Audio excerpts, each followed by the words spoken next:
Champion साहब, आप हमारे वैसे भी चैंपियन है, सुपरस्टार हैं, तो मैं आग्रह करूंगा,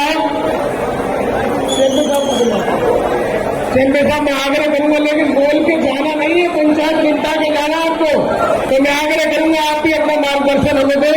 मैं माइक नहीं भिजवा देता हूँ, यहाँ गया। तो आदरणीय हमारे चैंपियन साहब, धन्यवाद भाई।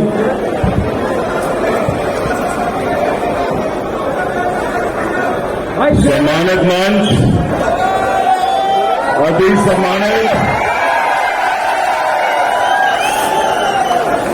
शुक्रिया, धन्यवाद, बहुत बहुत आभार आपका। देखिए, एक कहावत कही गई है, when the going gets tough, the tough get going. जब राह मुश्किल हो जाती है तो बहादुर और बलवानी ऊपर तक जाते हैं। कायर भोगे दुख सदा और वीर भोगे वसुंधरा। तो आज जो सर्व समाज के लोग यहां पर हैं और मुख्यतः वीर गुर्जर समाज यहां पर एकत्रित है, और वीर गुर्जर समाज का इतिहास क्या है ये किसी से भी पूछ लीजिए, किसी को बताने की आवश्यकता नहीं। मीरठपुर के चाहे सोनू गुर्जर जी हो या अन्यत्र हमारे सहयोगी हो, हमारे ऊपर जो कष्ट पड़ा, हमारी कौम ने जिस तरह से हमारा सहयोग किया, मैं उम्र भर जन्म भर आपका कर्ज नहीं उतार सकता। बहुत आपका आभारी हूं। हालांकि बहुत सी बातें अनंतपुर पंचायत को लेकर के हो रही थी राजनीतिक संदर्भ में, पर मैंने कहा देखिए जहां समाज की बात है, राजनीति और अपने स्वार्थ उससे बहुत नीचे आ जाते हैं। समाज सर्वोपरि है, बाकी सब चीजें नीचे। आज जो मुझे प्रतीत हुआ, मैं दलगत राजनीति से ऊपर उठ करके बोलूंगा।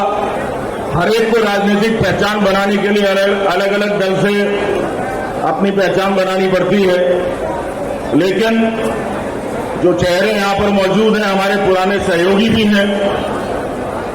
हमारे भाई सतपाल महाराज जी आज की डेट में जो माननीय सांसद हैं सोनीपत से, छोटे भाई माननीय विधायक अतुल प्रधान जी, हमारे छोटे भाई माननीय सांसद दीपेंद्र हुड्डा जी, आपके फादर साहब से हमारा बड़ा अच्छा ताल्लुक रहा है और उनसे बहुत कुछ सीखा जिंदगी में हमने। हमारी बेटी इकरा, भाई बहुत अच्छा लगता है बेटी और बेटे जब आगे निकलते हैं, और भाई मुनव्वर जो बब्बर शेर था जिंदा, मुझे याद आ जाता है उसका, आज तक डरा नहीं किसी से, कभी थका नहीं।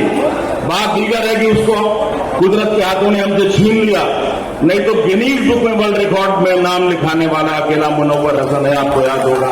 हर हाउस में उनका रिप्रेजेंटेशन रहा, और आज हमारी बेटी जब आगे बढ़ती है तो फख्र से हमारा सीना चौड़ा हो जाता है।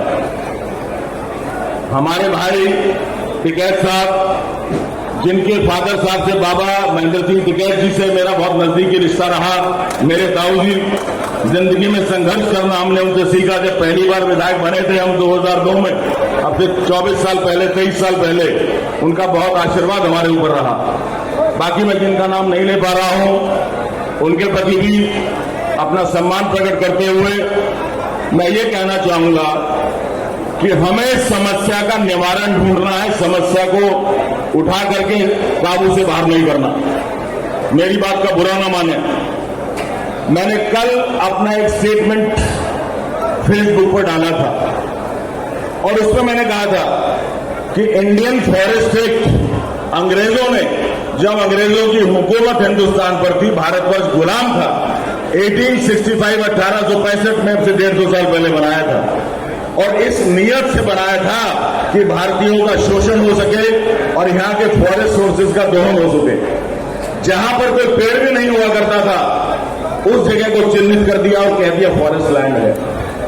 लेकिन जैसे बिटिया ने कहा, इकरा ने, क्या राजा अनंतपाल सिंह का नाम इतिहास के पन्नों से हट गया? बोलो, हट गया क्या? है अभी भी? कौन नकार देगा इतिहास को? अनंतपाल तोमर राजा का बसा हुआ अनंतपुर है, कैसे इसको झुठला दिया जाएगा? कहां अंग्रेज थे जब ये बसा? उस समय किनका राज था? जाके देखिए किस मुस्लिम शासक का राज उस समय रहा है और क्या उस समय परिस्थितियां रही हैं। और 150 साल पहले का कानून बनाया हुआ आज इसको ला करके और एक अमानवीय तरीके से शोषण किया जाए, बर्दाश्त नहीं है भाइयों बहनों, हाथ जोड़ के कहता हूं बर्दाश्त नहीं है। संघर्ष की दो राह हुआ करती है। जब आजादी की लड़ाई चल रही थी तो कहा जाता था कि एक तो हिंसावादी है, एक अहिंसावादी है। मैं अपने जीवन में दोनों को आत्मसात करता हूं। जहां हिंसा की जरूरत रहती है पीछे नहीं रहता, और जहां अहिंसा की आवश्यकता होती है तो अपने ज्ञान को, अपनी विद्या शक्ति के साथ लगाता हूं।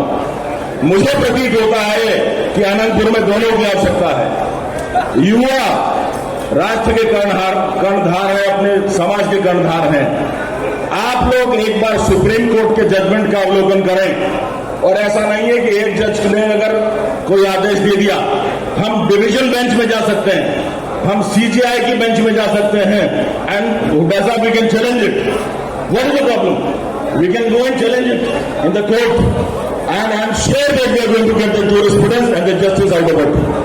हमें निश्चित रूप से उसमें इंसाफ मिलेगा। रही बात सड़क से सदन तक की, तो देखिए 36 समाज बैठा हुआ है, संघर्ष में कोई किसी से पीछे नहीं है, और गुजरों का तो इतिहास गवाह है कि जो भी शासक रहा है बागी रहे, सिर नहीं झुकाया, सिर कटाना मंजूर किया है। इसीलिए आपको फायदा नहीं मिला सत्ता का, आपको जाकर के नदियों के किनारे में रहना पड़ा, पहाड़ के पठारों में जाकर रहना पड़ा, लेकिन अपने शाइस्तगी के लिए, अपने अखलाक के लिए, अपने ईमान के लिए अपना जमीन का सौदा नहीं किया। ये आपकी पहचान होती है। तो संघर्ष में तो आप पीछे हैं नहीं, मुझे पूरी उम्मीद है। बाकी हमारे बड़े यहां बैठे हुए हैं, जो निर्देश जिनके लिए है उसका पालन किया जाएगा। और अंतोगतवा मैं बहुत आशावादी हूं, I am a very optimistic person. मुझे उम्मीद है कि जो वीर समुदाय यहां पे आया है, जो 36 कौम आई है, इसका निर्णय आपके हक में आएगा। ईश्वर कृपा से, इंशाअल्लाह, वाहेगुरु की कृपा से, and by the grace of God. मैं उत्तराखंड से वो भीनी ठंडी हवाएं आपके लिए लाया हूं। हालांकि मैं लेट हो गया आने में, क्षमा प्रार्थी हूं, क्योंकि जनपद हरिद्वार में कांवड़ यात्रा चल रही है, आप जान रहे हैं, और कांवड़ियों को जरा सा गाड़ी टच हो जाए तो गाड़ी और ड्राइवर को सब कुछ छोड़ते नहीं वो लोग।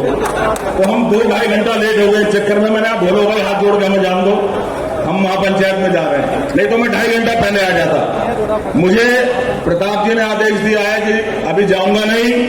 मैं जाने के लिए नहीं आया, आपके बीच में आया हूं।